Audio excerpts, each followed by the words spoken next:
Great. Well, good evening, students, and good evening, alumni. My name is Sherry Peters. I'm one of the career specialists in the Career Center and liaison to the College of Business. And I want to thank Alumni Affairs for giving me the opportunity to moderate this evening's Q&A with some really distinguished alumni. So I will go ahead and introduce each of the alumni panelists, and I'll just pick the names randomly, and then after everyone gives a brief introduction about themselves, then we'll jump into the questions that were sent over when you registered for the event. So once again, thank you so much for joining us. So why don't we go ahead and get started with Natalie.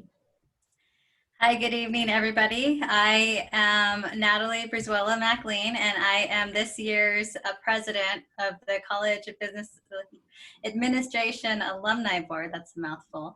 I am a contracts manager for the Jet Propulsion Laboratory, that is NASA's federally funded research and development center. I graduated from Cal Poly in 2015 with a degree in finance, real estate, and law, and I graduated from the George Washington University with a Master's of Science in Government Contracts. So I'll just popcorn over to somebody else. Let's go, DJ. Right. Good evening, everyone. My name is DJ Norman. I'm a class of '93 graduate of Cal Poly Pomona with a degree in management and human resources, and continue to literally and figuratively wave the Cal Poly flag. I'm definitely a Broncos fan for sure, but look forward to tonight in terms of just hearing the questions you all have and responding and just having some really great dialogue going forward. So Sherry, I'll pass it back to you. I don't know if you want to choose the next presenter. Sure. Why don't we go to Marquez? Hello, everyone. My name is Marquez Dixon. I am a certified financial planner and financial advisor working with now City National Securities in Century City. I graduated in the year 2012 with a major in finance, real estate, and law, as well as a major in English literature and language. My whole thought process behind that was, you know, I wanted to be a teacher, and my mom was like, you need to make some money. And I was like, okay. So that's basically how that went. You know, I've always been a really big proponent of Cal Poly Pomona and wanted a way to be able to give back. And one of the things that was really important to me, you know, was the ability to be able to have conversations with other students. Because when I was going through college as a first generation college student, I really didn't see anybody that looked like me, or, you know, anyone that was in like, you know, financial services. So I was like, man, I really don't know what to do. And I graduated and was, you know, the middle of, you know, the recession, and I wasn't sure how to get a job. So, you know, I wanted people to know that there are other people that are here that have graduated and have done, you know, what you guys are intending on doing. And, you know, we are accessible. You know, don't let the bow tie fool you. I'm definitely someone that's easy to talk to. Thank you so much. Let's go to Christine. Hi everyone, my name is Christine Lack. I majored in marketing management, graduated back in 2018, so it's been 2 years, so fast. I currently work for HR for our Tesla's Gigafactory. And yeah, the reason why I'm in Alumni Affairs is just because when I was at school, I learned a lot from the program, so I thought I'd give back just from learning so much information and networking that I definitely want to give back as well.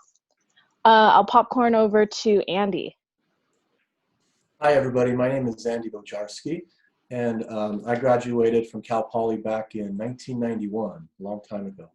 And I'm a real estate broker. I also have my own real estate company where I train agents how to succeed in real estate.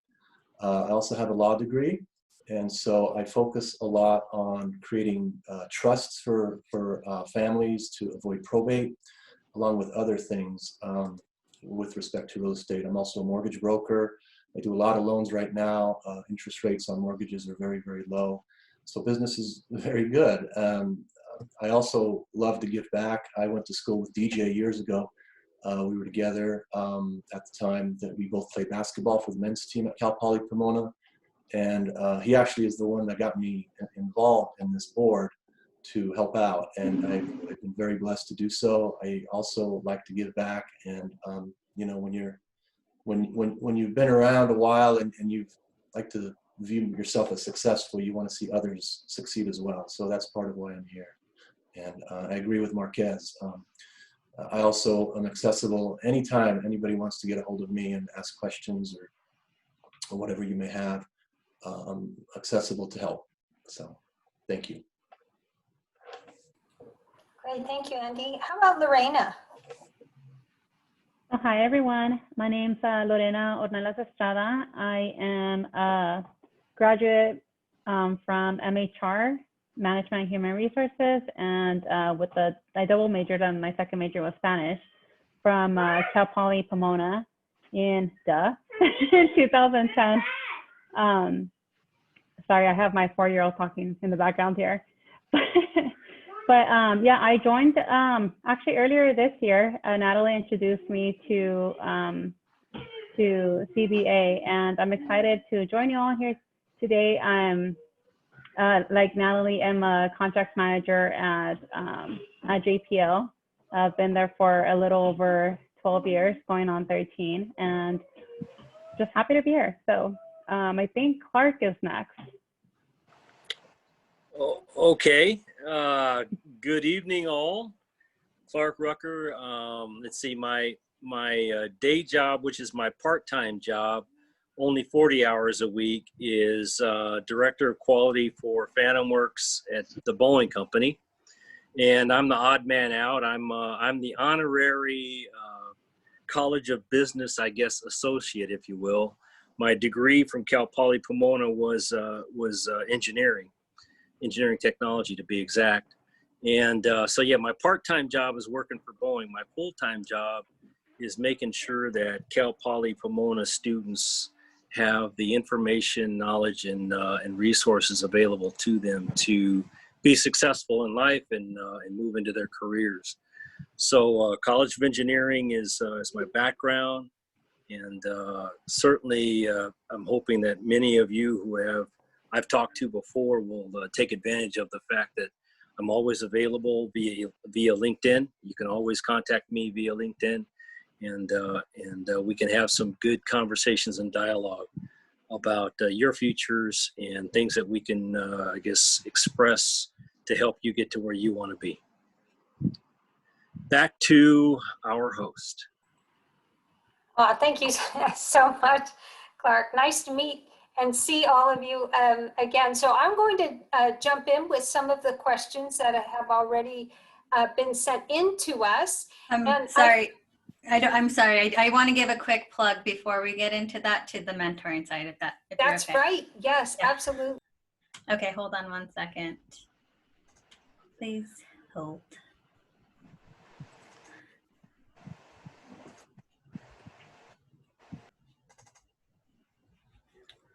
Okay, can you see my screen? Sorry, I'm used to WebEx, sorry. we can see it, we're good. All right, so I just wanted to give a shout out to talk about our mentoring networking site, and this is relatively new. For those of you who don't know about it, here is the website link where you can go and you can sign up, even just click on it using your LinkedIn account. It's really easy. It is a way to be able to connect with Cal Poly members without having to go through the search functions of your LinkedIn to find us. You'll be able to filter them by name, major, job titles. These are just a couple screenshots so you can see, and it's not limited to business, it's for the whole university. And you can join communities. These are the established communities that we have on that platform currently, but you can also create one if you feel so inclined to do that. We have discussion boards on here that you can engage in or post in. And you can stay updated on events. I believe that all of the CBA events and alumni events will be hosted here. It's just another outlet to be able to find out what's going on.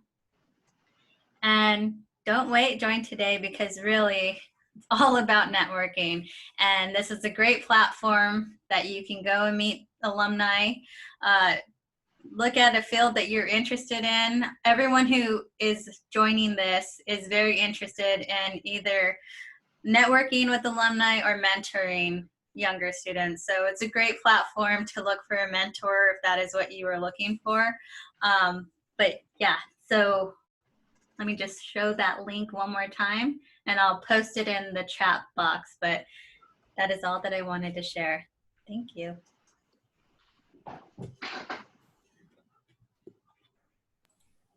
Thank you, Natalie. Yes, it's a wonderful site. Been looking through that and actually sending some students there. So hopefully there have been a few interactions already. All right, so in reviewing all of the questions, I noticed that one stuck out over all the other ones. So to the panelists, and jump in as you would like, what is one bit of advice you would give to your 21-year-old self?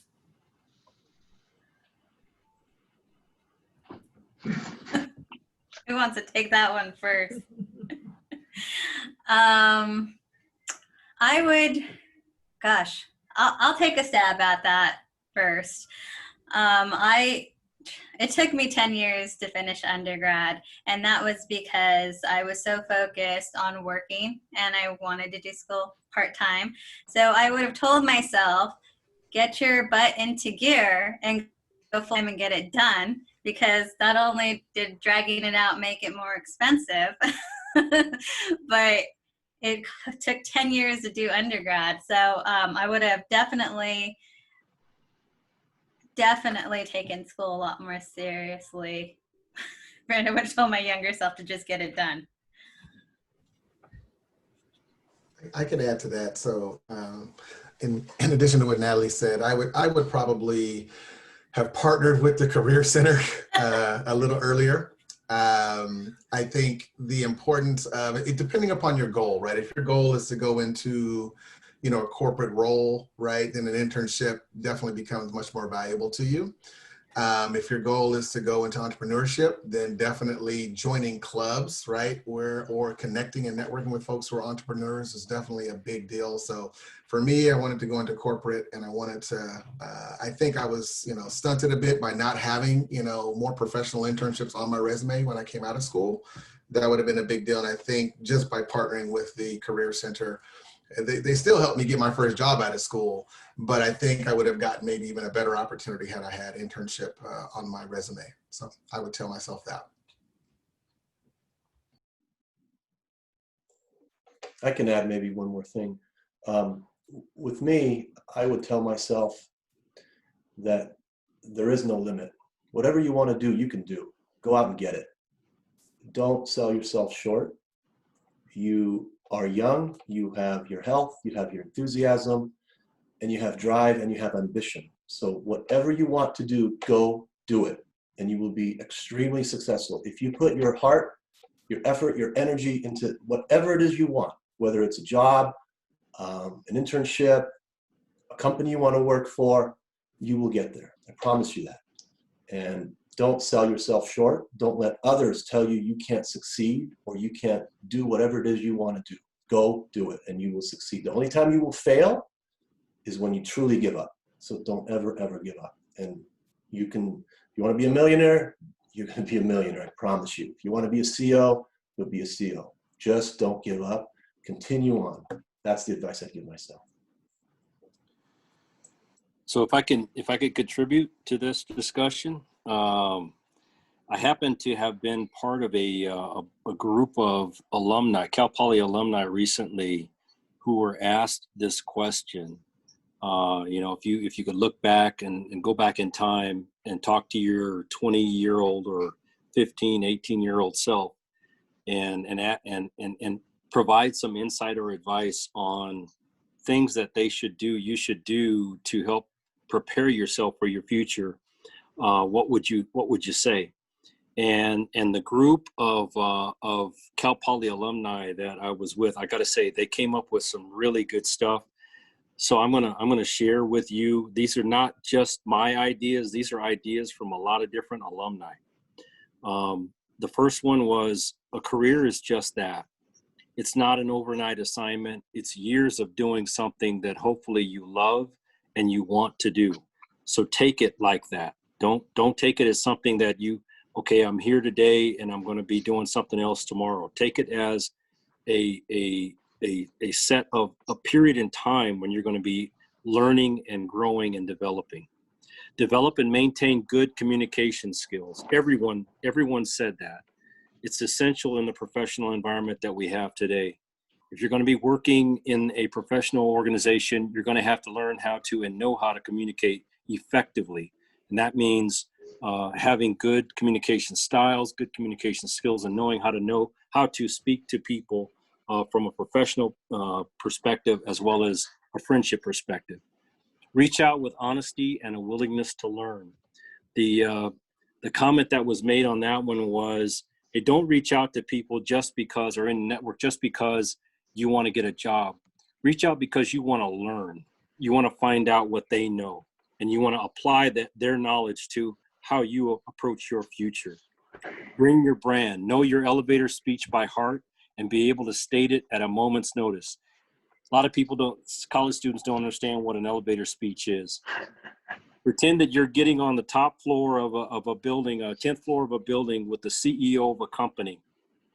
And you're going to be on that elevator from the 10th floor all the way down to the first floor. So you've got about 3 to 4 minutes with that CEO of your company.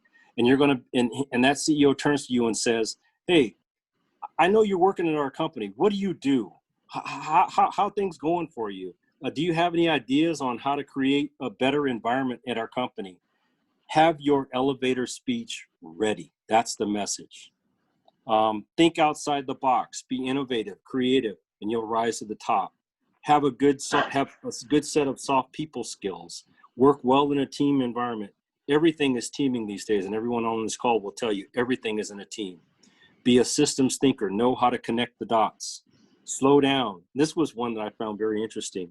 One of the speakers said that what they would tell themselves at the early stages: slow down. Don't be in such a rush to try to move up in levels. Work hard early and learn all you can. Act with ethics and integrity, and know that in a digital world, nothing ever goes away. I don't know if you guys understand that, but I'm going to say it one more time.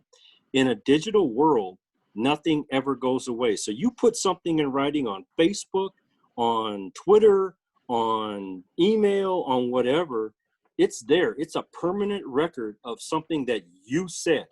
So understand that and know that at some point in time, that's going to come back to either haunt you or elevate you. Understand that. And then last but not least, be willing to take acceptable risks, but hold yourself accountable. Never point the finger of blame at other people. Remember that you can only change you. Those are the items that I would offer.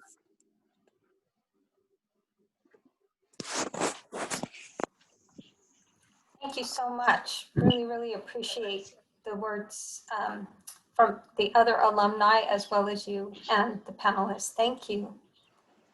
So here's a little bit of a different type of question. Maybe it's somewhat on the same lines, but what keeps you motivated?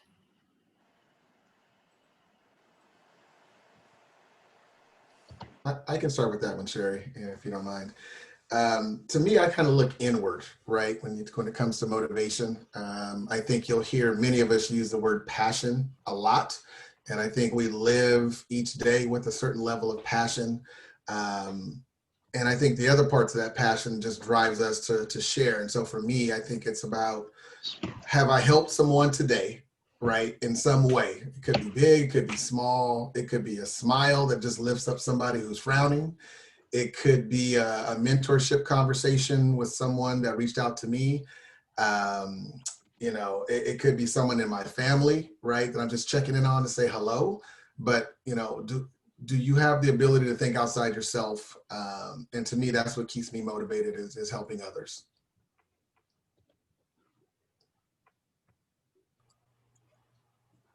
So to riff off of what DJ was just stating, I know for me personally, what keeps me motivated was the ability to really sit down and, as DJ stated, look inward and to come up with a personal mission statement that guides my life. I think that with that, it helps me to be able to stay motivated because I'm staying focused and true to my goals and true to the person that I believe that I am, right?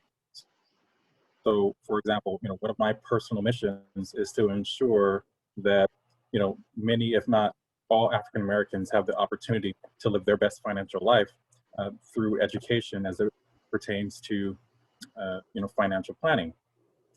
And that experience comes because, for me growing up, my family, didn't have very much, right? We, moved from house to house to house to house. We're homeless a couple times.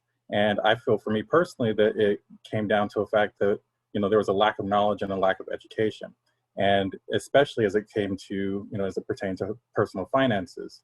And if we had the education that I have now, as it pertains to being able to start your own business, learn how the ins and outs of taxation, understanding how to structure an organization that really truly is out there to help other people, we wouldn't have ended up in that situation. And so because of that, I know that for me, my personal mission is what is going to drive me. So one of the things that you guys really should be thinking about is, what is it that really drives you? And it's not going to happen overnight. You have to sit down and really think, what is it that you have to offer to give to the world that you feel that is going to really make an impact? And that impact may not necessarily be big. It can be small, but it's still an impact. And that's the thing I think that, keeps me going every single day. And I think that that's something that could definitely help you guys as well. Yeah, I'd like to echo that for sure. I'm a first generation college student. I grew up in a city that college was not a socialized thing. It was, they expected you to go to high school and take family planning because the reality of it is you're going to get knocked up right out of high school. So we better learn how to take care of that kid, right? And so I was not about that life. I took the business classes. And so I knew that I had to go to college. I wasn't really interested because it wasn't socialized to us. My mom, I remember her forcing me to take like the SATs, and I was just had a bad attitude about the whole thing. But after getting into it, and realizing the only way that we're going to have serious advancement within our family, and I am the oldest out of I have three younger sisters, somebody has to pave the way. So it was painful paving that way because my parents were just like, go to college, and pushed me to do that, but didn't know how to guide me.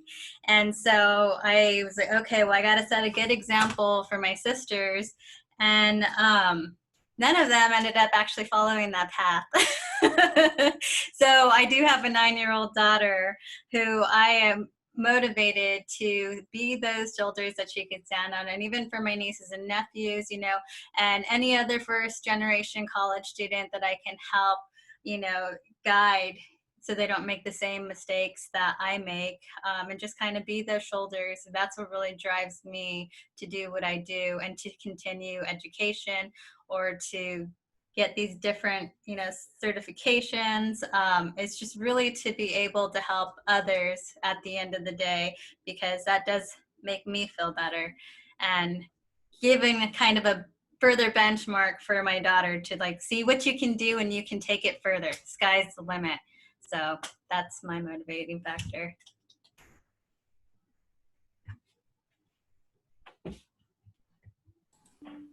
Mom, yeah, I can add to that. So definitely, I think my motivation has changed depending on where I was in life.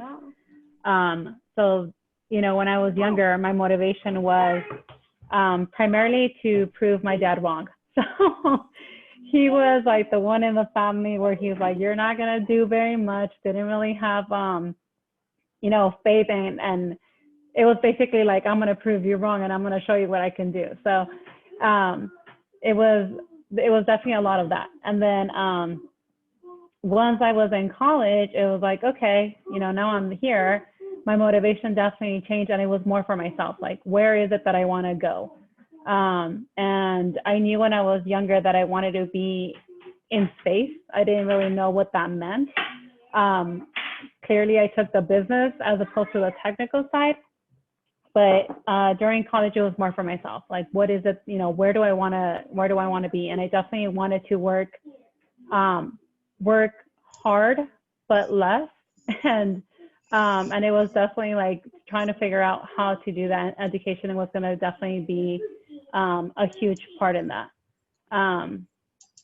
And now my motivation is definitely my family, my kids, my husband. So continuing to just, you know, move forward, trying to do my best in any situation in my life, primarily because I am my 3 kids' role models. And like now giving back into studying, you know, there's people that I talk to that may see themselves or relate to me, and it's like, okay, you know, like, and they see me as a, you know, as a model in a sense. So it's motivating those people as well.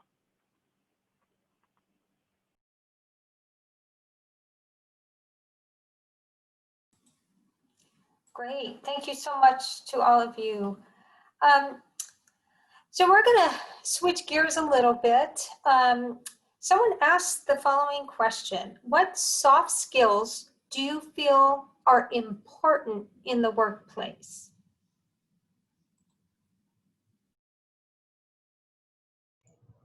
Hey, I'll take that one. So I've been in consulting for about 4 years, and previously I led an engineering team at DHL, and I've had a lot of experience in PowerPoints and kind of talking to all levels of management, all the way down, you know, from CEO all the way down to floor level associates. And when I'm training my engineers and my other consultants on my teams to basically work with me and integrate with my team, I always have to tell them, you got to know your audience. First and foremost, know your audience. You got to know how to talk to which person, because you can't, if you're an engineer or like a real finance guy and you start shooting off numbers and figures and showing people models and this person's not technical, you lost them. You're never going to be able to convince that person to do what you want them to do. And likewise, if you got someone that's like a project manager or a technical guy, you gotta know how to speak to their level to make sure you get the exact right requirements in, or else those guys will now have free reign and do whatever they want. So you just really need to know, first and foremost, know your audience, know who you're talking to, know how to talk to them to be effective. I think if you know that, I mean, you're 75% of the way there. That'd be my number one rule with all the people that I have under in my team. So That's a great point. Totally. When you're working with many different skill sets, you do need to have that adaptability to be able to be successful. And I'd like to kind of bounce off of that too. I think we also need to have flexibility because, you know, change is inevitable, right? Nobody thought we were going to be 100% teleworking, you know, in our lifetimes, as much as we push for it, right? And boom, something just takes us out and we had to adapt. I have more seasoned coworkers who refused to telework before because they were just not about that life. This is not how you do business. You need to be there in person. And then now they don't want to go back to lab. They want to stay and they want to flex work and they enjoy it. So I think a flexibility is another skill that would be helpful. Natalie, I want you to know I appreciate your use of the word season. And you know what I mean. I know. Yes. I take for granted, guys, and we just mess. This is what is so great about our board and even the alumni is because we can be friendly and poke fun at each other. Like later, you'll hear me probably poke fun at Andy or, you know, call them baby boomers or whatever. But there are those age gaps and yeah, you have to learn how to communicate with all of them. Yeah, you know, this is DJ. I'll springboard off of that. I think, so I recently joined Facebook, okay, as an organization. And so I've been in the industry now in HR for 27, 28 years. And the way that we communicate is very different than maybe some of my past, you know, organizations that I've worked at. And so for me, you know, I think communication is also an evolution. right? It evolves, as you go through your career. I love what Steve was saying around, adapting to your audience, but I also think you have to adapt to the technology, right? And I think with that comes this idea of when to use certain technology to communicate a certain type of message, right? Every message cannot be done over chat. Every message doesn't need to be done over email, right? Just as though every message doesn't need to be over a Zoom call like we're doing today. So it's complex, right? So I think to Steve's point, there's layers to it, and there's audiences that, that matter. What I do for a one-to-one, it might be different than what I do for a group or even a small project team. So I just think being aware of those different channels is also very key. I'll add to that. So another skill that I think it's important is give credit when credit is due. So a lot of people, like when you're doing something, you may be the face of whatever it is that you're working on, but definitely giving credit to, because it takes a team to do whatever you need to do for the most part. And you'll learn that even in the industry, when you're actually in a work setting, as independent as your work may be, there's other people that will be involved. So make sure that you're giving them the credit, that you're not taking all the credit and like, oh, I did this and oh, I do that. No, you definitely want to be a team player. And give the credit when it's deserved, and acknowledge other people's work and their talents, and be appreciative of that, but do it genuinely. So that I think would also be like a soft skill that's important for you to use. I just would like to say one last thing as well. I agree with what everybody has said. My business, I'm in real estate, so I deal with people all the time. I'm constantly on the phone. People are calling me, I'm calling them. And a lot of times I still meet people in person. So for me, it's about building rapport. Can you be likable with whoever you're talking with? That is so important in my business. Because there's a lot of real estate brokers, a lot of mortgage brokers, and clients have choices. So if they like you, they're going to do business with you. So one of the things that I try and focus on to get them to like me is get them to laugh. If you can get somebody to laugh, whatever you have to say or whatever the situation may be, I think that's about 80% of the way of you earning their business. So I focus on that, and it seems to have been working for me pretty well. So just build rapport with whoever you're talking with. And again, with me, it's clients, people that want to buy houses, people that want to sell houses, that want to refinance their loans, or they need a loan, or they want to sell a commercial building. So it's a different concept in the sense that, they're kind of interviewing me, not the other way around. So I have to come across as likable, as competent, but the rapport building in my business in real estate is very, very important. So that would be, the soft skill, I guess I would suggest. Yeah, Can I just add one thing to bounce off of Andy is take responsibility for your work product, right? If the ball's in your court and you drop the ball, pick it back up and fix it and take ownership of that. I think that's a really big part of being able to build that rapport and, have your work product speak for itself. I have technical managers who request and will only work with me because I've established those relationships. And, if something falls through the cracks, I take ownership and then I fix it. And that's really the way that I am able to continue to establish that rapport. So I think even in a more traditional setting, that's an important skill to be able to master. Those are the things that you're going to fix when you have to eat crow and never do it again. You're going to learn from your mistakes. So that's all I wanted to add. And I have one final point, I think, and it relates to a book that I read every single year that taught me the soft skills that I needed in order to be successful. And it's Dale Carnegie's How to Win Friends and Influence People. It's a very useful book because it goes over almost everything that everyone has discussed, up to this point, where you really want to focus in and hone in on understanding the other person that you're going to be working with and take a genuine interest in other people. I mean, that's really what it comes down to. If you're likable, I think people will enjoy, working with you, because, we all like working with people that we enjoy working with. So if there's one thing that you could go and like read and learn, it's definitely utilizing Dale Carnegie's book, How to Win Friends and Influence People. I mean, I read it all the time.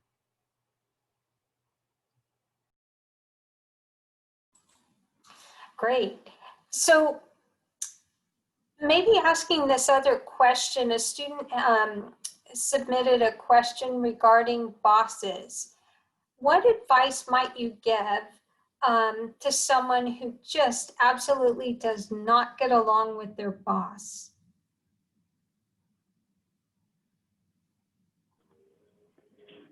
So I can kick that one off.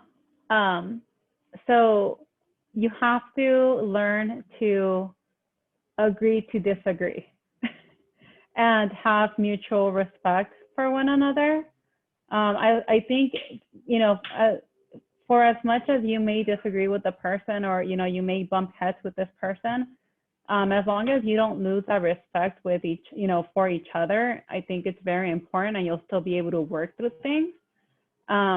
So it's also helpful to understand where that other person is coming from. So usually if, someone is not agreeing or pushing back on whatever it is that you're offering, try to figure out why, try to understand why it is. And, you can always just ask the question, like, well, why do you think this way? Or why, again, try to figure out what that why is. Usually that helps get past the initial pushback that you may get. And then once you understand what that reason is, then it may also help you work around, whatever difficulty or issue it is that you have at hand. But understanding, that person's perspective is important, as also, keeping that respect is what I would say. So if I could contribute to that, first thing I'd like to add is I totally agree with the comment that and the response that was given. I guess I have 2 points that I'd like to make. One is finding the win-win solution is going to get you not only credibility in where you stand and how you are perceived by others, but it's also going to allow you to be seen by your boss as a person who is willing to step outside of themselves and their own personal perspective and see, well, yeah, there might be a solution that's not necessarily in favor of me, not necessarily in favor of you, but it's in favor of our common goal. Find the win-win solution that is in favor of the common goal. So that's point one. Point two that I wanted to make with respect to difficult bosses. And it's kind of a quick story, but I'll make it as quick as I possibly can. In my early years as an engineer for the various different companies that I've worked for, General Dynamics, Northrop Grumman, McDonnell Douglas, and now Boeing, I've had a number of bosses that, let's just say that we had some issues and we didn't see eye to eye all the time. And I found myself in situations where, I would come in from the left and they would come in from the right, and we couldn't quite get to the middle. But I learned over time, and this was something that my father taught me many, many, many years ago. And you guys who are young out there, you might remember this. Somebody told you this somewhere at some point in time.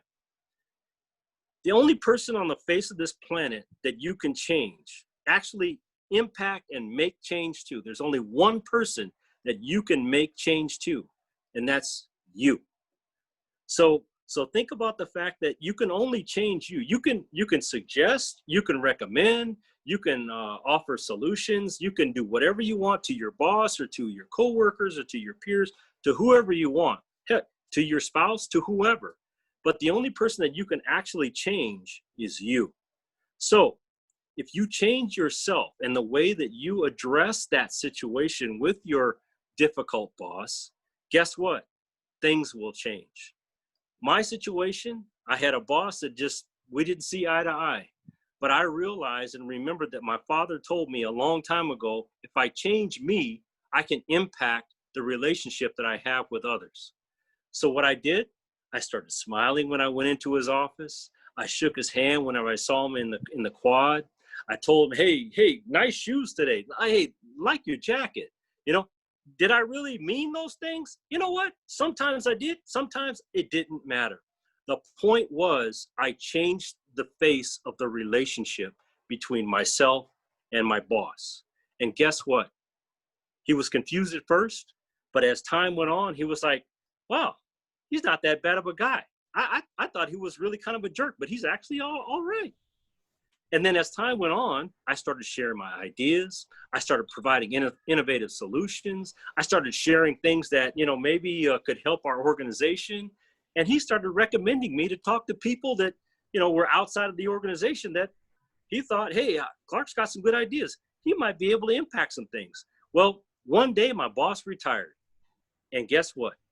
They said they were looking for somebody to replace him. And guess who they chose? Yours truly. Think about it. That's awesome. I like to also add to that. Sometimes you're just gonna have a difficult boss that is just ridiculous, and you can't take it personal because they might be experiencing something on their own side, like Lorena had mentioned. I remember right out of high school, I went to work in the food and beverage industry, and there was this seasoned lady who worked in our company who did not like me for any, and I had no idea. In fact, I didn't even know that she didn't like me until a coworker was like, why do you even try to say hi to her? She doesn't like you. And I'm like, what? I did nothing to her. She's the county lady. Like, what? And she's like, well, don't you realize, like, when she doesn't hand you invoices, she throws them at you.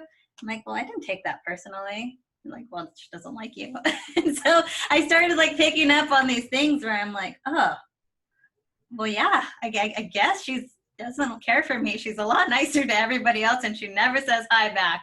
And so that was when I met my first mentor boss. She was the owner of the company, and the strategy back then was, or early on, was like, well, she's older, be the bigger person. And that really bothered me, you know, because I'm like, well, I'm the right out of high school, like 18-year-old. Why do I got to be the bigger person? You know? And so when I tried to do that, like killing her with kindness, none of that just pissed her off even more. And it just made life worse. So then my boss she made me read this book. It was called The Complete Idiot's Guide to Coping with Difficult People. And I really loved it because it was very simple, and I was like, oh, it talks about like behavioral patterns of some personality types and just the mechanisms you can kind of sidestep and not get yourself in deeper with them.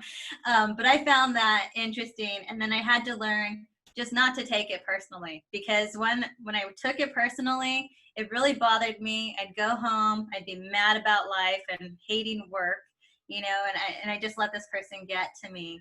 And that was like early on. And then as, you know, I evolved and grew business maturity and everything, where after that, you know, I've had a difficult boss situation where nobody liked her, but they didn't understand her, right? And I've had to have what I call coming to Jesus meetings with her a couple times, where we just like, all right, let's talk about this. I need to understand the why. And listening, you know, that communicating, even being able to have a conversation where you're not stepping over each other inadvertently is challenging sometimes with these difficult bosses.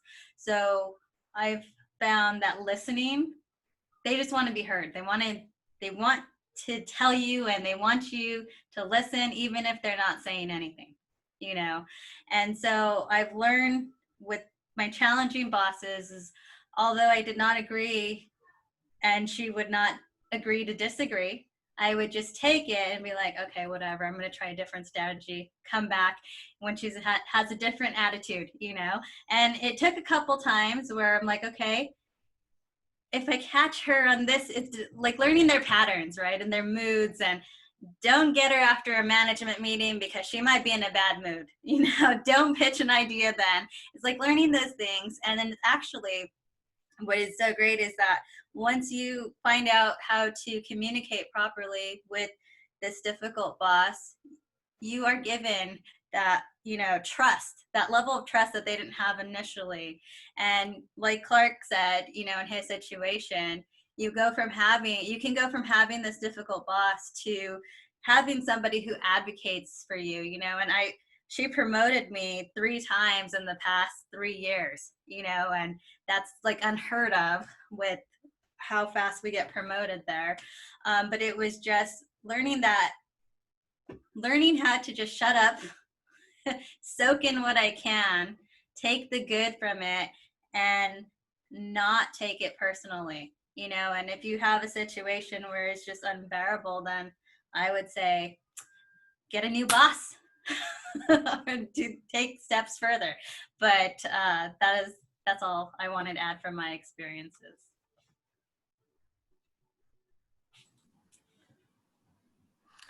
Great, thank you. And I think you answered the question that came up in the chat. So we're going to ask one final question and then just take about a 5-minute break and then come back and regroup and ask some additional questions. So one student asked, in the current tough job market, do you recommend, continuing their education, like a certificate program or classes that are related to their major, just so they stay relevant if they're unable to find positions right now?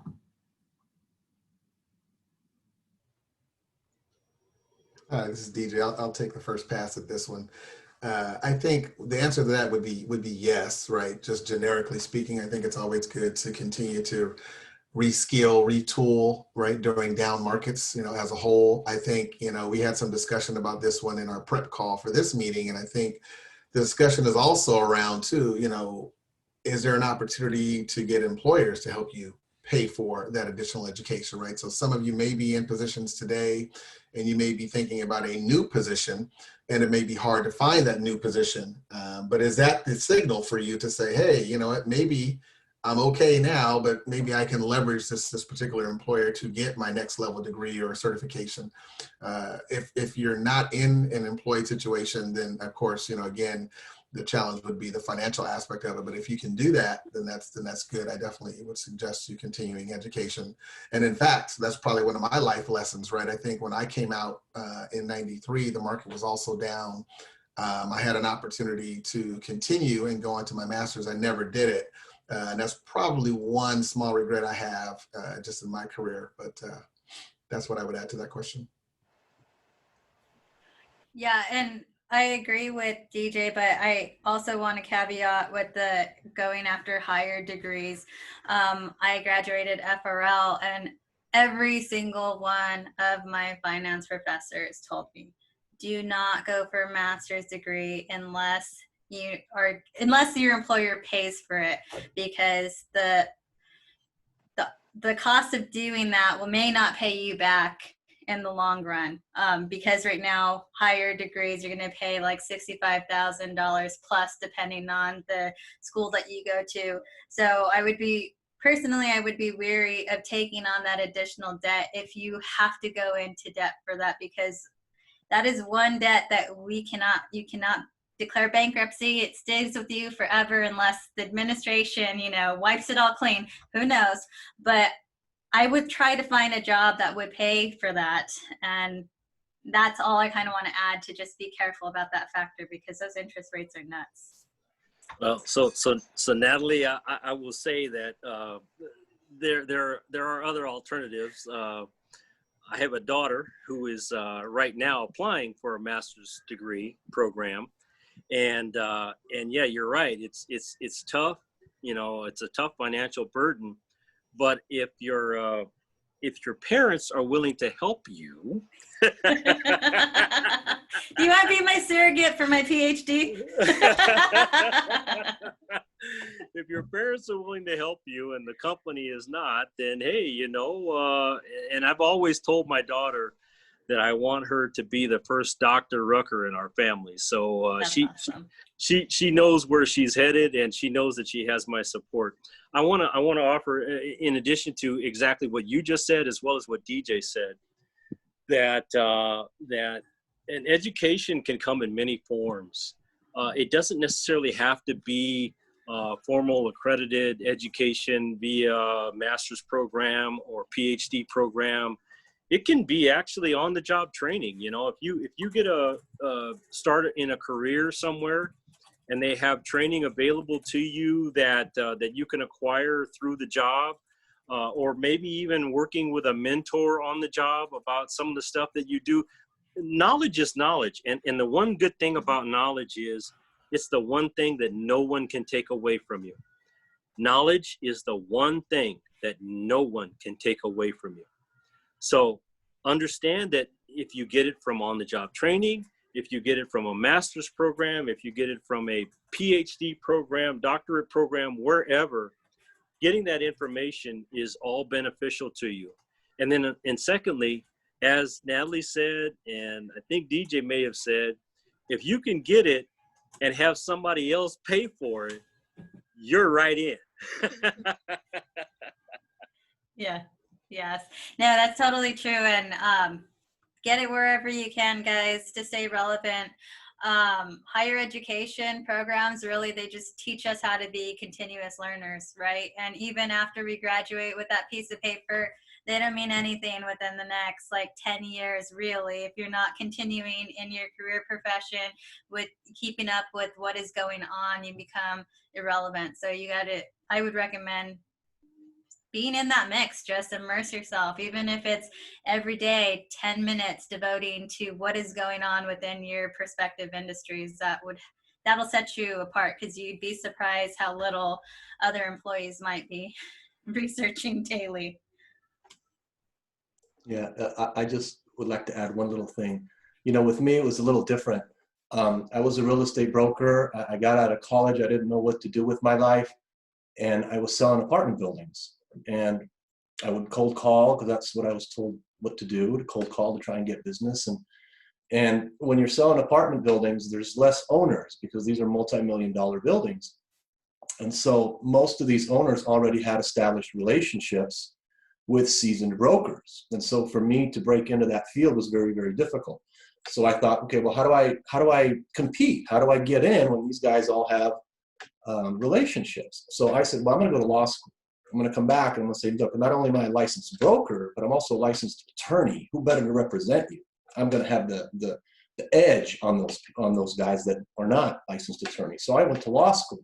Now, I didn't have a company that paid for my $100,000 law school debt, so I had to pay for that out of my own pocket. But I got my degree, and I was an attorney, and that has helped me tremendously, because when you know everything about how litigation works, how you get sued, and how civil procedure works, and all this stuff, how to research cases, and all, it just gives you so much confidence. And for my business, for what I do, it really boosted my business tremendously. When you go out now and you tell a seller or somebody who is looking to refinance that you're also, you know, an attorney, although I'm not practicing right now, they're going to want to deal with you more versus somebody who is just a real estate agent who's not even a licensed real estate broker, let alone an attorney. So I guess it would depend on where you are and what your intention is with that education. If you have your own business, like I had at the time, it elevated me. So education, I think, is very important. And if you can afford it, and if you can get it, and if you can have the time to obtain it and pay for it, then it will certainly help you. At least, you know, there was a comment made that nobody can take that away from you. And that is so true. Once you have that knowledge, it's there, and you can share that with your clients. And then when you close these deals with your clients, they're going to feel so comfortable and confident with you that they're going to refer you business. And there's nothing better than getting referrals, knowing that you've done a good job. And that education, that law education for me has helped my business. So I would say definitely, if you can't get a job, get your education, do whatever you can, you know, just to sponge it all up. It's out there, whether it's videos, whether it's, there's lots of different ways to make yourself better and to learn and grow. So that's just my little 2 cents.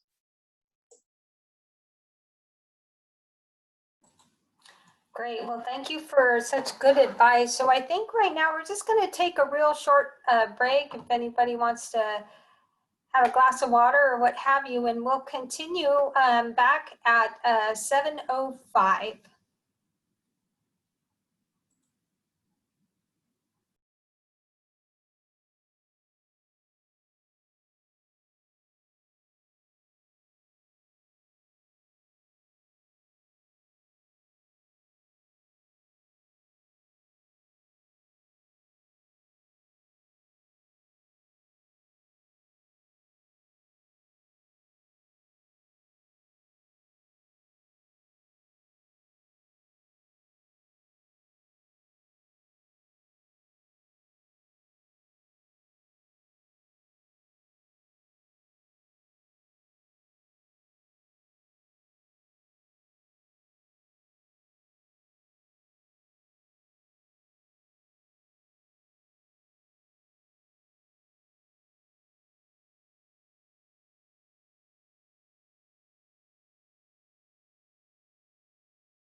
All right, so I think all the participants have returned, so we'll continue on. And I thought that this question would be really good to begin this second portion of our online workshop. So how do you know if your current career path is the right one for you? So maybe for a student who's thinking about going in one area, but they're not sure about it, what kind of advice might you give to them about whether or not that current career path is the right one for that student? Sign up for that mentoring network and hit up an alumni who's currently in that profession. Offer to buy them some coffee and talk, ask them your questions. Yeah, ditto. Definitely, if you're doing something and you're not sure about it, find someone that's in that current position. Find out what their life looks like, and try to imagine yourself. Can you do that? And ask the questions. Like jump on what is it, LinkedIn, and search for Cal Poly alumni that are in that position. Who better else to go to and feel more comfortable to reach out to than other alumni or other Cal Poly Pomona students. So I would definitely push to do that. Yeah, I definitely agree with what you guys have said so far, but let's say you can't do that for whatever reason. For me, because I was operations supervisor, I went to industrial engineering, I went to consulting, I went to strategy consulting, which is like way different, and now I'm going back to school to get an MBA, and I mean I'm all over the place, right? And a lot of what's driven me to go from all these jobs was I looked at my bosses, and I was like, hey, do I want to be these people? Is this like the life I want to live? Is this something that I want to go with? And let me tell you, after 4 years of consulting where people love it because you get to travel, or I guess you used to get to travel. You get to travel, you get paid pretty well. I looked at it, was like, man, these guys don't really have a life. They don't have a family. They don't have, they don't have a connection with their kids and stuff like that. I was like, man, I gotta quit this. I gotta go back to school and do something else. But I mean, that's how, like, I've taken a long route to get to a lot of places, but that's how I'm approaching it. I look towards, like, what are your bosses doing? Because that's going to be you. You do a good job, you're going to end up a boss of whatever your current position is. So that's your future. Hi, this is DJ again. I would agree with Steve. I think this is kind of a reflection question for me, right? So I think about the job changes that I've made. And one of the things that I always continually do is ask myself, what have I learned right in this chapter? What have I learned that I can take forward? And I've always come to the realization that everything that you experience is not necessarily going to be taken forward. And that's okay. I think we always do work, we should be doing work to learn, right? And so to me, one indicator, if I'm not in the right role, is if I'm not learning, enough, right, on a level that makes me excited, that keeps me, anxious to kind of, to learn more. So to me, am I learning something? Definitely agree with Steve around, the trajectory, right? So look above you, look to your left and to your right, and, how do those people look and feel? And, is that something that you want? What is their life like? But I also think the personal side to this one is what's important to you, right? What, we talked about passion earlier. Do you wake up with passion, right, in your heart and your stomach and your mind, or do you wake up with anxiety about what you're about to do, right? So really fall in love with what you do. And you may not know that right out of the gate, right? You might not. You might just know what you don't like. You might not know what you're, completely in love with, but you'll know what you don't like. And so I would urge you to listen to yourself and to network to find those other opportunities that might be more of a fit for you. Yeah, to add on with what DJ said, I think it's really important to focus on your strengths and weaknesses, like see what you're good at and really make sure to capitalize on that and like not focus on your weaknesses so much. So if you see yourself like, hey, I like that I'm I like to talk to people, I like to collaborate more, then you should find, you know, a work of scope that leans towards that, right? Or, you know, if you like to code and you like to be alone all the time and just be on your computer, then like obviously like software engineering is for you. So just better understanding what you like doing and what you lean towards. Like if you read more tech news than like politics, then you know that you like one thing as opposed to the other. So I think that really helps too.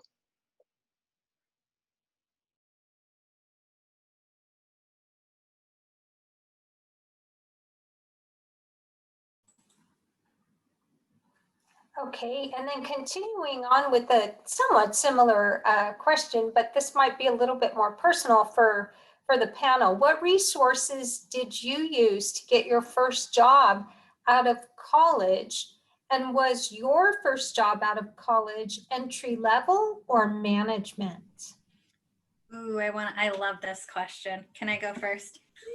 Go for it. I actually joined a club at Cal Poly called the Society of Contracts Law and Procurement. And I heard that clubs were important. I just didn't have the time. You know, I did full-time work during the day and school at night. And then I just had this pressure from classmates like, no, join the club, join the club. So I joined the club. I figured out a way to be involved on the e-board. At nighttime, they worked with me. We did our e-board meetings at night at the Cal Poly Brewery, and I did all their online stuff and their business ordering for our shirts and whatever. And being a part of that club gave me the network connections to land the job at JPL right now, because I don't know if many of you know that JPL actually recruits from Cal Poly for both business and engineering. That is like one of their number one picks. And so we had alumni speakers who would always come out to the clubs and talk about it, and it's just really leveraging those networks. And yes, I know we're just going to pound this into you, but that is what helped me get my foot into the door. And that I went in at an entry level because I did commercial contracts in my previous role, and I was going into government contracts, which is contracts on steroids because you don't mess with the government. So you got to know what you're doing. But that's how I landed my first job right out of college, joining clubs and leveraging the connections that are already established there. So I can add to that. So I was involved in clubs, but I can't say that they necessarily helped me get my first job. It was actually an internship out of, while I think I was starting my junior year in college at Cal Poly. And it was more keeping in close contact with the dean at the time of our, College of Business. And because, as Natalie stated, JPL does go to Cal Poly and does recruit a lot from Cal Poly, and looks, and a lot of our interns come from Cal Poly. And so having that close connection to them, I was recommended because I did have good grades. I had a high GPA. And I'm sorry, I'm gonna have to stop real quick because I need to get to my kids, but I will come back if you guys are still touching on the topic. I'll fill in for Lorena while she handles her parental duties. For me, this is a lovely question. I love this question. I could go on forever on this one. But I think, one, to answer the question, my first job was absolutely entry level. But I would also say my first job was also at the support of the Career Center. And so for me, I was an MHR major, am an MHR major. And so I actually worked my last quarter, when we were back on the quarter system, in the Career Center. And I did that purposefully because I said to myself, okay, how do I surround myself with those people who are hiring? Who are the people that are hiring? It's all these representatives, hiring managers, HR professionals, you have it from the various companies. And so I said, how can I get as close to those people as possible, build those relationships, and leverage that, right, to hopefully get my first role out of college. And so that's what I did. It was very much entry level. I didn't have an expectation of going into a leadership role. I think typically leadership roles are for folks that have, a little bit more experience than someone who's fresh out of college. I think there are some of you who have worked already and have, previous work experience, and you're graduating, right? That's a different story. That wasn't me. I was, a fresh new grad without a whole lot of experience. So I didn't have that expectation of going into leadership, and actually happy that I didn't. I always wanted to be a leader. I knew that when I graduated, but I didn't think I would do it right out of the gate. And I think having a couple of years before going into leadership and, in several roles was very beneficial for me. So. Okay. All right, so now I'm back. I can pick up where I dropped. You guys, the struggle is real. But no, so what I was saying is basically, so I started my, because I was in close contact with the dean at the time, I was able to get, they contacted me about this internship opportunity that I had no idea was available. So it was a good, and I went into as I said, as an intern. So I did a 2-year internship, and then they ended up, turning it around, hiring me as a full-time employee. But it was very much an entry-level position, kind of like working my way up the chain, as you would say, while I was there, and just basically proving myself while I was there. So, I was definitely learning on the job while I was working there. Luckily, it was a paid internship, so that was a plus. Again, it was an entry level. It was like more learning on the job. So I didn't have the expectation to go in as a manager, because obviously I didn't have that experience or that knowledge. But, kind of working your way up to get there is definitely, something that you can achieve.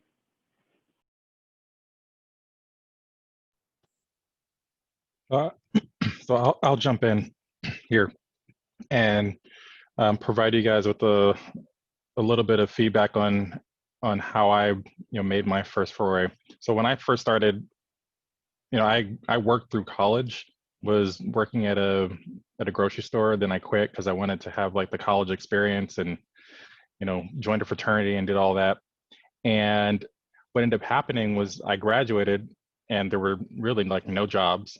And so I ended up interning at AIDS Project Los Angeles for maybe like 6 months, where I was just doing like intake and trying to get some on-the-job training and skills, just so that I could try and apply for another job. But then, just as Natalie stated, and just as Lorena stated, and a couple others on here stated, you got to look left and look right. So then one of my fraternity brothers called me up and said, hey, you should come work with us. And I got my start working in the finance industry, and have never looked back since. So really tapping into your network. And Facebook stalking is a thing, but so is LinkedIn stalking.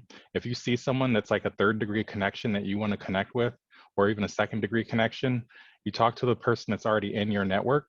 We are all really highly connected in our respective fields. And if you're trying to get a job at some place, say, hey, can you make an introduction to me to X, Y, and Z? And just be upfront, right? Don't beat around the bush. Don't try and like tell people, because we're all working professionals. We don't have very much time, but in the time that we do have, we want to make sure that we make it count, and make it count for you. So reach out, be like, hey, I know for me, personally, working at City National, we have a whole internship program. We've already hired out for the 2021 year, but I've had conversations with my management and higher ups, and they're like, we are really trying to see about ways to reach out and provide more diverse hires. And the best way to do that is be connected in, right? If we're only connecting with cis white males, then that's all that's going to be hired. But if you're leveraging your network and having conversations and saying, hey, I can do this too, and you get that internship, well, now people are turning and looking at you because you have the same skill set, and you're just as equal because you have the same the same ability as everyone else does, right? You're on the level playing field. And then the other thing that I might also highlight is maybe going in and working for somebody else might not necessarily be for you, right? It's always a good idea to maybe look inward and say, hey, maybe I should start a business. There's so many YouTube entrepreneurs, Instagram you know, XYZs, all these people that are really innovating in ways that I had never even thought about, you know, when I was an undergrad. But if I could go back and do it all over again, I'd start a business and, you know, go straight out into it on my own. You know, working for somebody else, you're always going to be working for someone. But if you're, you know, running your own business, you know, calling your own spot, yeah, you're going to have to, you know, pull yourself up by your bootstraps, as they like to say. But, you know, you don't necessarily need, you know, capital to be able to start that business. You can syndicate, you can get other people to invest in you because they see something that you're trying to do, and, you know, raise rounds of funding to be able to get your idea off the ground. So, you know, the sky is the limit, and there's so many other opportunities and ways to be able to go and think about it. So don't necessarily think that just because people aren't hiring right now that, you know, that you're not going to be able to find a way or an opportunity. There are other ways to be able to go ahead and go and do it. And I'm happy to talk with you guys about those other opportunities and ways, because, you know, we live in America, and I mean, what other opportunity is there out there than to, you know, create your own American dream? If I could just follow up with Marquez, I think what you said is absolutely on point. And I just want to share one little quick story. I used to work for a company called Marcus and Millichap out of Newport Beach. They're a commercial, you know who they are, right? Shaking his head. They're out of Newport Beach. They have multiple offices, and I was selling apartment buildings. And there was a gentleman, I'll never forget this. His name is Alex Moharabi. He came into our branch. He was a middle-aged man. He was an engineer. He lost his job. He had a family to feed. Nobody was hiring. He didn't know what he would do, and he asked to talk to the manager. The manager came out, and he told him, he says, look, I'm an engineer. I lost my job. Can you help me? What do you guys do? He didn't even know what the company did. They sat down, and he gave him an opportunity. It was a commission-based job, didn't get any salary, but he said he was told that if you do what we tell you to do, if you follow our training, you will be very, very successful. And Alex Moharabi, over 10 years, became the #1 commercial real estate broker for that company. He is worth probably over $300 or $400 million. Eventually, he broke out of Marcus and Millichap, started his own company. And if you look him up, he's the top guy. And he says, why am I even an engineer? Why am I doing this? And this is not to knock any engineers. Believe me, that's the least of what I want to do. That's not the intention. But the point is, to go to Marquez's point, go out and start a business. If you're not getting hired, if no one's hiring you, you're smart enough. You're a Cal Poly graduate, for goodness sake. You guys are smart. You can do this. You can research stuff online. This isn't difficult. You know, real estate, for me, it's not difficult to start a business in real estate. All you have to do is take 3 real estate classes online, pass a little test of 100 questions, and you're a licensed real estate agent, and you can deal with somebody's biggest life investment and make a crap load of money. And when I say crap load, I'm talking 7 figures if you really know what you're doing. You are in control. So this is why I have passion for this. I agree with what Marquez is saying. Go out and start a business. You don't need this boss out there telling you what to do. We had this conversation about bosses. How do you deal with bad bosses? Well, you know what? Screw that. You be your own boss. You can manage your life much better. It's out there. This is America. He's absolutely right. You guys can do this, and there's nothing stopping you. And the sky, I would even say the universe is the limit. I mean, it really is an opportunity for you guys to be successful. And like what Marquez says, I'm here. I can help you. You have questions, reach out to me, reach out to any of us. We will help you. That's what we're here for. That's what we love to do. And you know, I'm very passionate about this because I've seen what it has done for me and my family from a financial standpoint. That's why I'm giving back. I love to give back. And the more you give, the more service you provide, and the less you worry about how much money you're going to make, the more successful you're going to be, because you're going to have happy clients that are going to appreciate what you do, and they're going to give you leads. And the money and the deals will come. I'm telling you, if you have passion in what you're doing and you enjoy doing what you're doing, you cannot fail. You will not fail. So again, little excited, little talking a little fast, but that's just my little feedback, my little add-on to Marquez's little story. So I can see that we hit Andy's passion spot, and I will say, Andy, thank you for not slamming engineers during your. I got you talking, Clark. That's what I wanted. Yeah, you did it, man. You did it. Thank you very much. That's all I wanted to say.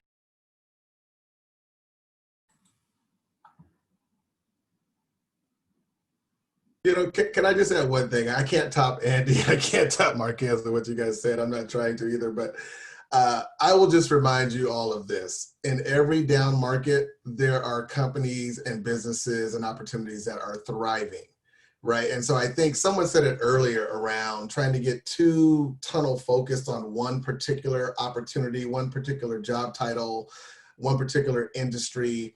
If you take a big step back and say, literally, who is hiring, right? Where are the opportunities? And am I big enough, gutsy enough to go and jump into that?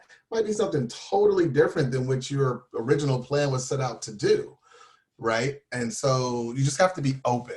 It's, again, I take you back to this opportunity to learn. Where can you learn? And where can that learning pay the bills, right? And so it could be for your own organization, your own company. It could be for another organization, big, small, medium. But take a step back and ask yourself, what industries are flourishing right now? And have I invested in my network in those industries? Have I invested in, even pursuing opportunities in those industries? So I would also advise you to do that.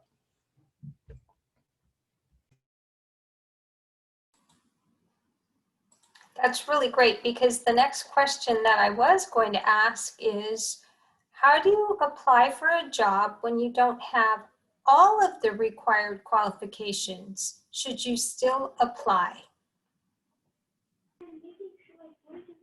I can take a stab at that one. So I always recommend, when you're going through any position, when you're looking at it and you're looking at the requirements, if you can see yourself and justify, and if you can, if you legitimately can do at least 60% of what they're asking for, you should apply. A lot of times you don't need to meet all the requirements in order to get a chance. So I think that would be, a good thing to do. Just go through the requirements. If you can meet at least 60%, go for it. The worst thing that can happen is they say no, and you move on to the next one. And to Lorena's point, there have been many studies that have highlighted how women will not apply for a job unless they think that they fit all the qualifications. And I've been having this conversation with my mom right now, because she has been out of work because she's worked temp jobs all her life, and she'll send a job application to me and say, do you think I should apply for this? I'm like, Mom, you can do all the stuff that's on here. And she's like, no, well, I don't know how to do this. And I'm like, no, apply anyway.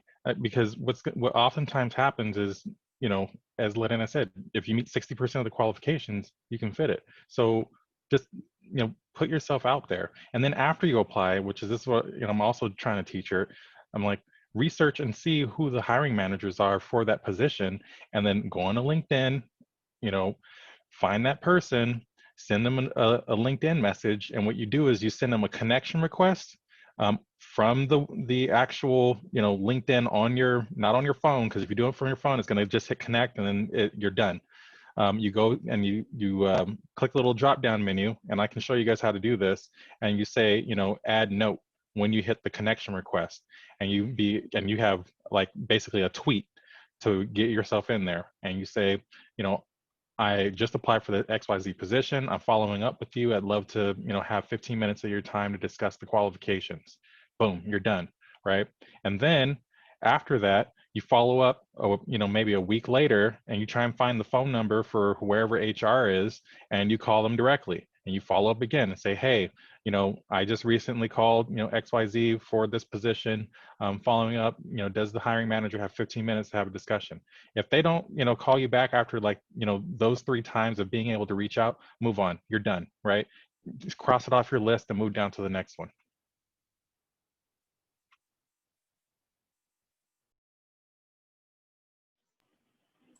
Yeah, to add on, I would definitely add a note, just because a lot of recruiters, they get a lot of messages and people trying to add them all the time. It's getting to a point where it's a lot a day, that if you add a note, I will probably connect with you, just because it makes more sense, as opposed to someone who's just adds me and doesn't have a note. It's just how it is nowadays, especially like working for like a really nice brand company. I never expected like hundreds of like connections to flood in, but as companies grow, like that's what happens. So it's just kind of like that's what you have to do. And that's what recruiters are doing too. Christine, it's good to see you. I hope things are going well for you. Yeah, it's great to see you too. Yeah, so good to see you.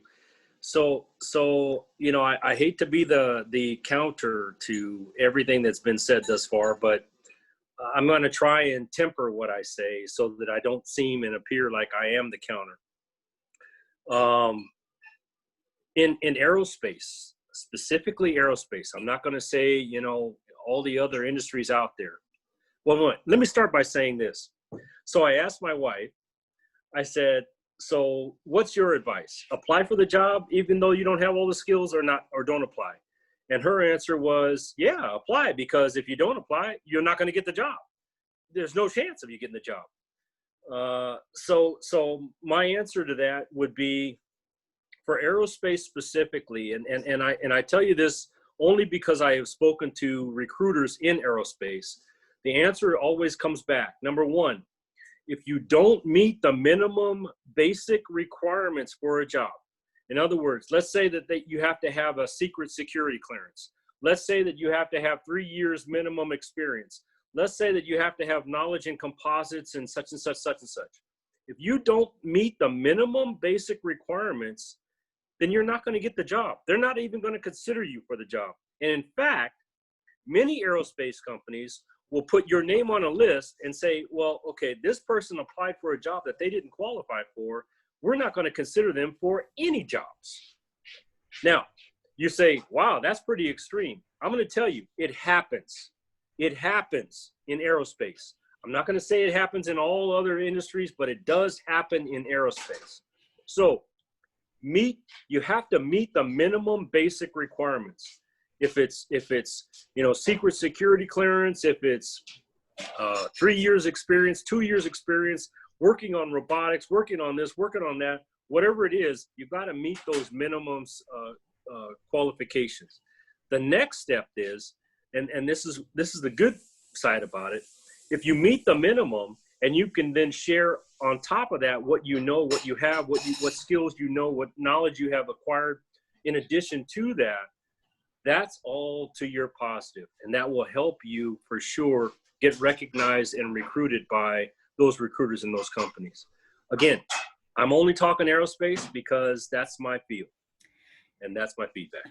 Yeah, I would also agree with Clark on that one when it comes to larger companies, especially like JPL. Minimum requirements are important. I mean, they have a GPA requirement. It's 3.0, and if you don't have that, you're getting kicked out of the system. You're not even, it's just systems kicking you out. The recruiter's not even going to see that. And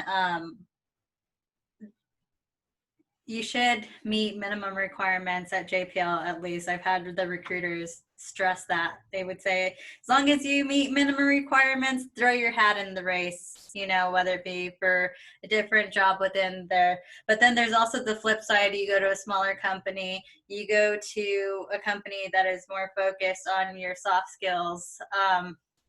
If you can meet the 60% or something like that, I would definitely apply to that. When I first graduated right out of high school, I remember I was going to Citrus College at that time, and right out of high school I was working in a restaurant, and I was sick of working weekends. I wanted, you know, a Monday through Friday job. And so I went to the career center and I looked at all of the jobs, and I just went for the one that paid the most money, right? Nothing to lose, everything to gain, right? Because even if I didn't get the job, at least I can try to get an, you know, interview and have some interviewing experience. And so that is where I met my first mentor, and she was looking for people skills. She was looking for the soft skills, and she wanted someone that was trainable. You know, she didn't want somebody that would come in set in their ways, and she was looking to train and mentor. And so if I would have, you know, let that discourage me, like I knew I can take my, you know, restaurant management skills and transfer them into like a sales setting, but I didn't have the office experience, you know, and everything said, you need to have like 2 to 3 years of experience. Well, how do you get 2 to 3 years of experience if nobody will give you that experience? And so I'm like, to help them, I'm going to go for the highest paid one. And let's see. And I was able to get it, but I think there is some flexibility within that. But like Clark said, when you get to like aerospace, for sure, they become more inflexible. And if it's something that is like within contracts, you know, you need that skill set. You can't come in without a fundamental knowledge of contracts, because they expect you to hit the ground running, and they're not going to train you. It's a very sink or swim environment, and that's in that regard. So just be open-minded to all the different companies to get that experience. Natalie, the only thing I would add on top of what's been said so far is, you know, when you apply, and I think Marquez mentioned this too, do your homework, right? So I think the other thing that I always try to do too is create a referral situation, right? So, and that's after you apply. Like, don't wait to apply for the role, but then find someone that's linked to you somehow. It could be through volunteer opportunities you've done. It could be through Cal Poly, whatever the case may be. Try to find someone. With all the technology and social media that we have today, it's a little easier to find folks, but talk to those individuals. I like to ask for like that 15 or 10-minute informational, you know, conversation, and then leverage that informational conversation to understanding more about the role, because potentially that person is doing the role or working for that company that you want to work for. And then secondly, let them know about yourself and see if they would be willing to, you know, have you use them as a referral for that particular role. I think that often gets you at least past the first toll gate in discussing that role with someone. So that's another opportunity for you.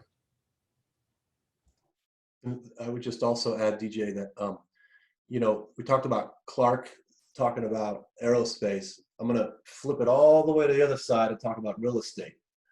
So with real estate, you don't really need a lot of experience. You don't need a degree. Nobody's going to care what your grades are. The biggest thing that they're going to look for is, are you driven? Are you motivated? Can you put in the time, the effort, and is the drive there? So with me, when I look at agents, I can care less if somebody has a PhD or is a numbers person. That person is going to fail, because most likely that person is not going to be very personable. They're not going to know how to probably talk to another person in a way that they're building rapport. So I'm looking for people that can make that connection, that human connection with another potential client. Can they talk? Can they get along? Can they be likable and personable? Those are the qualities that are going to make you successful in real estate. Maybe not so much in aerospace, where you need the technical and some of these other skills that Clark was talking about, but there is a pendulum there, I believe, depending on what you're looking to get into. And so from that perspective, it's for me, it's not where you got your degree. Do you even have a degree? How smart you are? What your GPA is? What classes you took? I don't care about any of that. You know, I'm going to look at, do I like you? Can I get along with you? And can you communicate? Can you also do what I ask you to do? Are you good with computers? Right? Can you communicate something to somebody else? Can you make a presentation to the point where they're going to understand you? And are you likable? Those are the things that are going to make you successful in real estate, in this field. And are you driven? Do you want to succeed? And if you have those qualities, you're going to be very, very successful in real estate, as opposed to maybe not another field.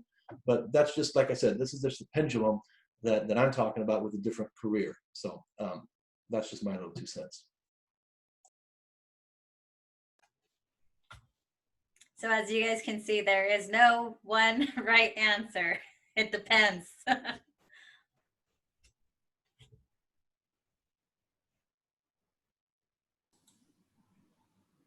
Great. So to tag on to that, I'm going to merge 2 questions together, because I think it's important to look at both these aspects, and I want to make sure we have enough time to ask one final question. But in this COVID situation that we find ourselves in with the pandemic, do you have any advice for students in regards to being effective with their job hunt right now?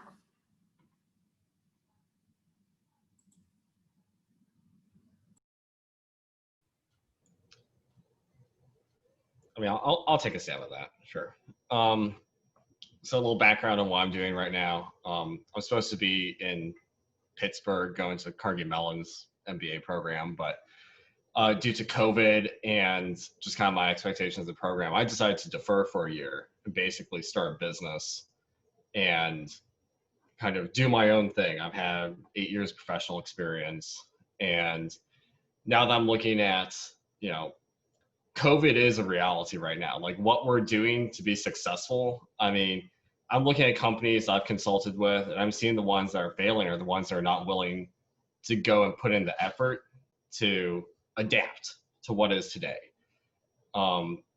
Whether that be, you know, evolving their e-commerce or even really trying to reach out to their customers in more effective ways. I mean, you just need to roll with the punches, and the punch right now is big COVID. So at least for, I guess, new students, like I'd say don't be discouraged by it. Look at it as an opportunity, because all the business people that I'm talking to at the moment are honestly quite excited. They look at this moment in time and say, like, this is a great opportunity to go and buy businesses. This is a great time to go and look at opportunities to find stuff that's cheap. Capital is incredibly cheap with interest rates as low as they are right now. I mean, the access to start a business and be able to do what you need to do is, I mean, this is it. Because when COVID ends, because it will end, and when everything starts roaring again, I mean, if you put in the investment and time, I mean, once everything starts back up, you're going to be booming. Like, this is going to be a good, like, this is a good opportunity if you look at it as a good opportunity. And that's all what was said before. The only person you can change in this world is you, and it's your outlook. So that's why I'm like, you know, people are looking at this year as a bad year. I'm looking at this as a great year, because this is going to be a great year for me, because that's what I'm making it out to be. So I love that. I love that response. And just real quick, I wish I had that kind of drive in me. I am a very safe person. So I like to just go to the established company, you know, because I know I need my health insurance and all this good stuff. And I'm not a big risk person. I'm risk adverse. That's why I love contracts so much.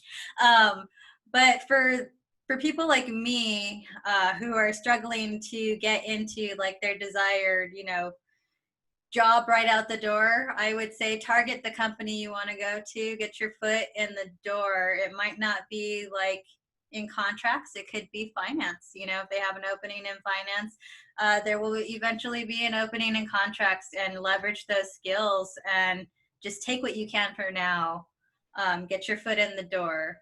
And that's how I would go about handling the current market. Yeah, I love to share a quick story, because I got a lot of criticism for changing jobs during this time period. You know, being in COVID, and to your point, Steve, I thought it was a great time to change, right? People thought I was an absolute idiot to make a change. And for those that don't know, I used to work at Disney and still love and admire that organization. But at the same time, you know, I believe in data, right? I believe in kind of reading the tea leaves on the wall and responding to that, right? And taking advantage of those opportunities that present themselves. We're all going to go through ups and down markets, period. That's just, you don't control that, right? But what, you know, going back to what Clark was saying, the only person you can control is you.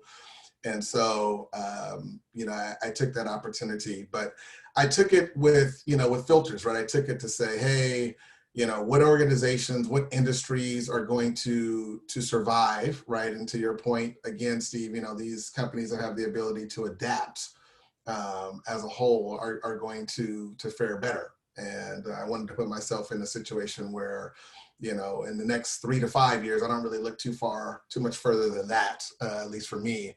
I thought that was a decent bet. So, you know, I guess the moral of the story for me is pay attention. Right, pay attention to the market, always be a student of the market, and see where there's opportunities to capitalize. And many times that's within the company that you're with, if there's new opportunities, or sometimes it might be, you know, in a different organization too. And I don't think it's bad to consider your options, let's just say.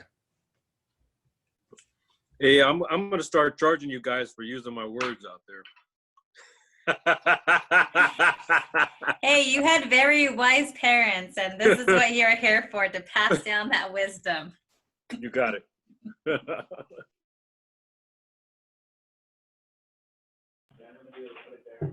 I can add a little bit to that. So even though, you know, we're in this very weird situation, there's a lot of companies out there that have adapted.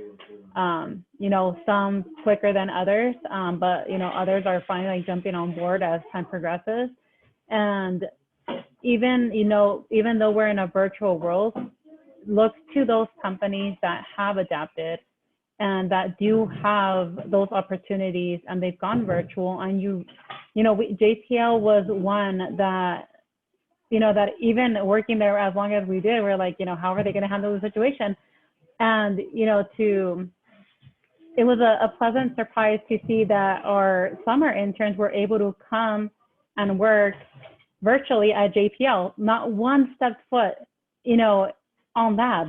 But, and even though, you know, like, even though that experience that they would have typically gotten wasn't there, they still had a very good experience because everything, you know, was shipped to them. Like, they, you know, again, like it was just how quickly JPL was able to adapt to the new environment. But it wasn't just, you know, JPL wasn't the only company to do that. There's a lot of companies that have done that. So definitely, you know, keep an eye out and see who's, you know, offering these opportunities. And all it really takes is you putting in that extra work to research these companies and see what opportunities they have.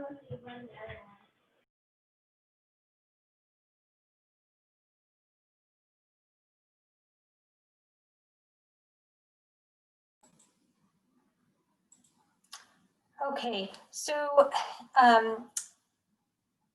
perhaps in the next 5 to 10 years, and I think DJ kind of made mention of this, and maybe some others too, but do you see a talent shortage in any specific roles or industries?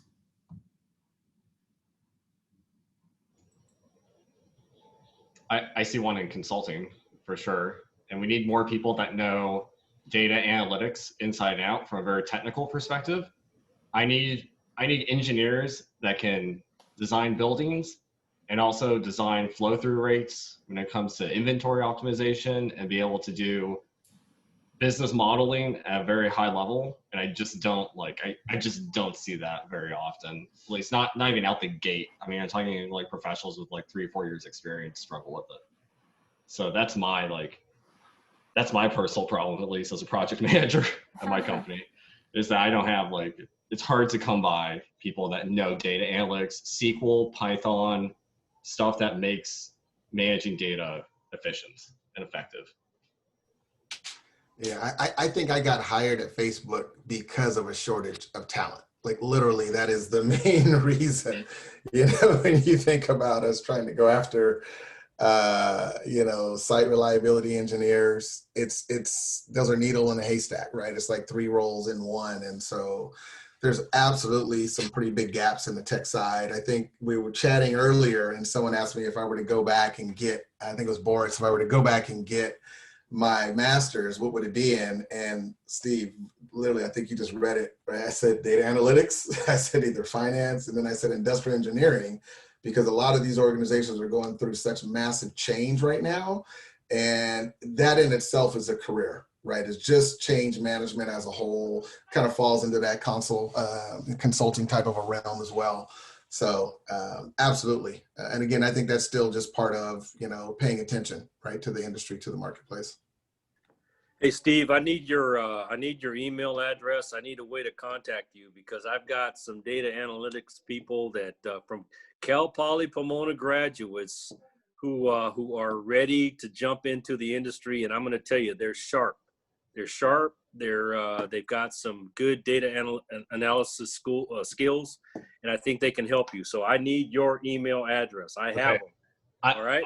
I'll give you my email address, but I'm going to ship these guys out to Indiana. That's my only thing, because that's where they're headquartered at. So I don't think they have any care whatsoever on where they're located. Okay. Going to the cornfields. All right. This is so great. See, networking, guys, networking.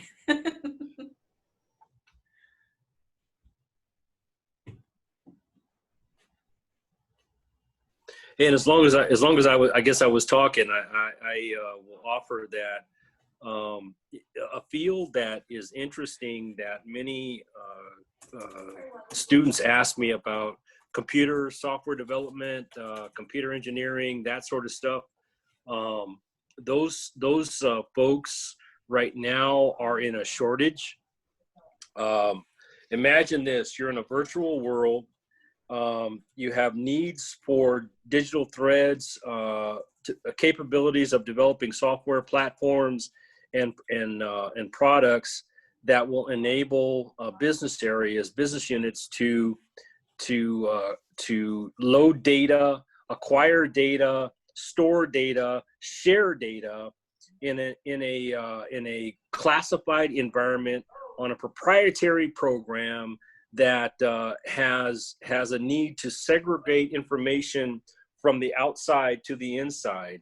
Imagine that you're in that kind of environment. I will tell you right now, Boeing, Lockheed, Northrop Grumman, Raytheon, SpaceX, and just about JPL, and just about any other company out there has a need for software programmers that have the skill and the knowledge to be able to do that kind of software programming. If you have that skill and knowledge, guess what? We're looking for you. Oh yeah, they're getting poached left and right.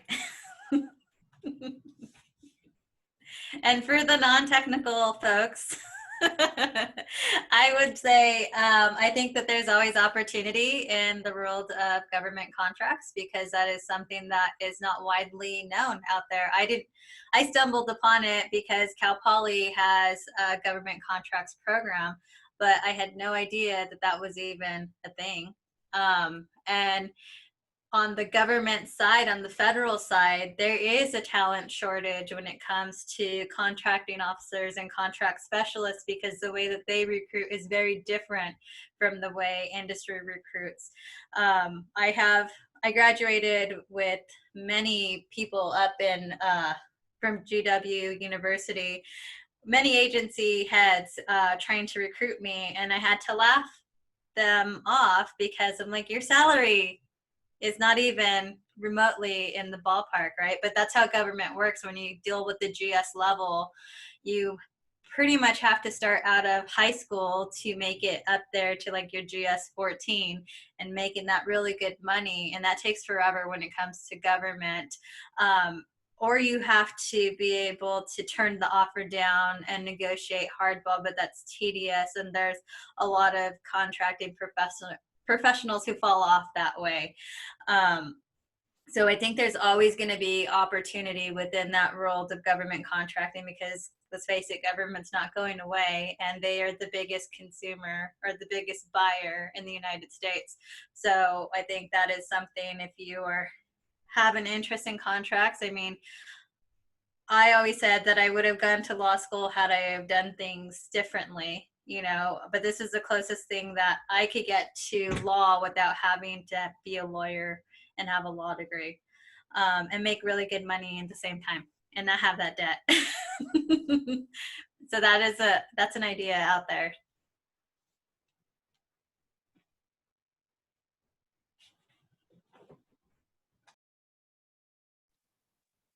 I will say, at least for me, in my industry in financial services, specifically for financial advisors or certified financial planners, the average age of a financial advisor is like 55, 56. So most, if not all, these people are going to be retiring, and there's not really any people that are there to replace them. In addition, over the next 30 years, millennials, us, are set to inherit about 30 trillion in wealth. So not everybody's going to need a financial advisor. But for those that do, it gives you an opportunity to really, dig in and make a difference and an impact. And, with an underscore and impact.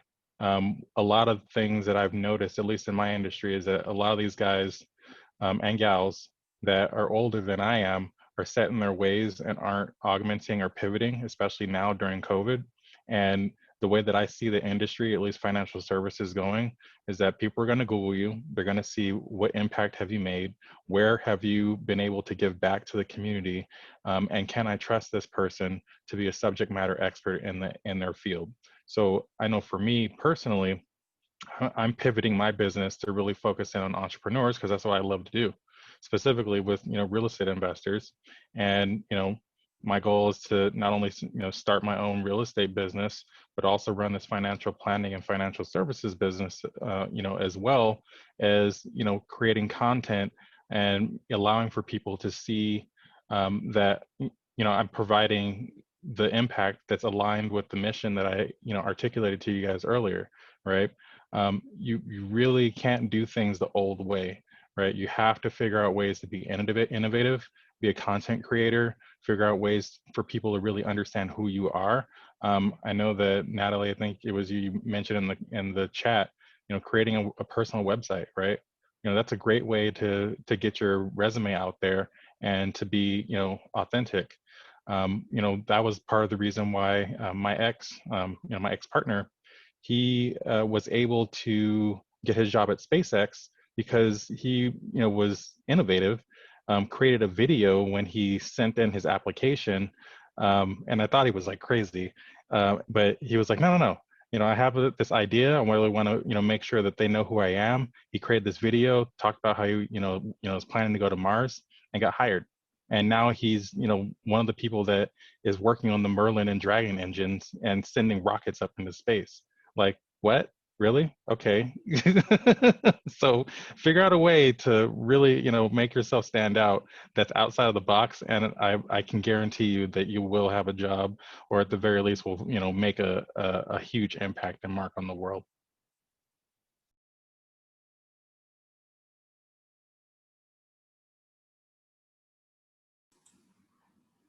That was great to hear, Marquez. So I would like to thank all of the attendees and very much thank all of the alumni for such great information, great answers, and being able to, just answer even made up questions that I thought would be important for students to hear answers to from all of you who are working in multiple fields and doing so much. So again, thank you to Alumni Affairs, Andrea and Melissa, for providing this opportunity to me as well. And thank you, everyone. Be well, take care, and have a great rest of your evening. Good night. Thank you, everyone. Bye-bye. Thank you. Take care. Thank you very much. I appreciate all of the valuable insight that you all had constantly. I know this is not the first time I've seen many of you, and I'm very excited for the next time. Hope you have a beautiful night. Thank you, guys. And you as well. Yes.